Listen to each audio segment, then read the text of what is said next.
کہتے ہیں کہ ایک آدمی کی کوئی اولاد نہ تھی، وہ مکہ مکرمہ میں رہتا تھا، بڑی دعائیں مانگتا تھا۔ کسی نے اسے کہا کہ مقام ابراہیم پر جا کر دعائیں مانگو، اللہ تعالیٰ تمہیں اولاد عطا فرما دیں گے۔ لیکن اس بیچارے کو یہ سمجھ نہیں تھی کہ میں نے نیک اولاد مانگنی ہے، چنانچہ وہ مقام ابراہیم پر گیا اور وہاں جا کر اس نے 2 رکعت نفل پڑھ کر کھڑے ہو کر دعا مانگی، اے اللہ مجھے بیٹا دے دے۔ اب چونکہ بیٹا کی دعا مانگی، اللہ تعالیٰ نے تو دعا قبول کر لی، لیکن بیٹا نافرمان نکلا۔ جیسے ہی اس نے جوانی میں قدم رکھا، اس نے عیاشی والے کام کرنے شروع کر دیے، لوگوں کی عزتیں خراب کرنے لگا، ماحول کے اندر، معاشرے کے اندر اس کی وجہ سے بہت پریشانی آ گئی، لوگ اس کو برا سمجھتے اور اس کی وجہ سے ماں باپ کو بھی برا کہتے،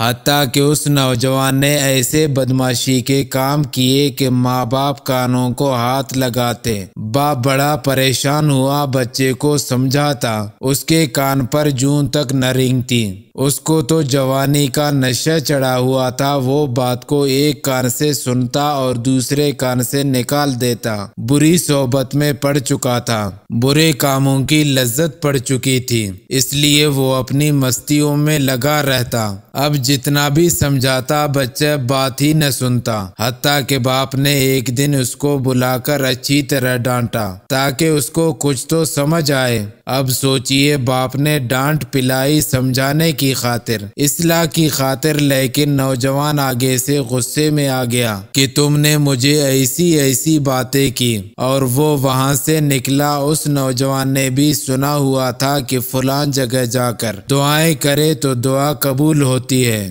غصے میں آ کر وہ نوجوان بیت اللہ شریف کی طرف آیا اور مقام ابراہیم پر، جہاں سے پہلے باپ نے بیٹے کے پیدا ہونے کی دعائیں کی تھی، اس جگہ پر کھڑے ہو کر نوجوان نے اپنے باپ کے مرنے کی دعا کی۔ اس لیے پہلے سوچئے پھر دعا کیجئے۔ یہاں پر یہ بھی سوچنا چاہیے کہ اکثر ماں باپ کی کوتاہیوں کی وجہ سے اولاد نافرمان بن جاتی ہے۔ کوتاہیوں میں سب سے بڑا کوتاہی حرام رزق کا کسی بھی طرح کھانا یا گھر والوں کو کھلانا، اور دوسرا اولاد کے حقوق ادا کرنے میں کوتاہی کرنا۔ اولاد کے حقوق یہ ہے، آپ صلی اللہ علیہ وسلم کی تعلیمات کا خلاصہ یہ ہے، پیدائش کے بعد بائیں کان میں اذان اور دائیں کان میں اقامت کہی جائے، 7ویں دن عقیقہ کیا جائے، اچھا نام رکھا جائے، بولنے کے قابل ہو تو اللہ کا نام زبان سے ادا کرایا جائے، 7 سال کا ہو تو نماز کی تعلیم دی جائے،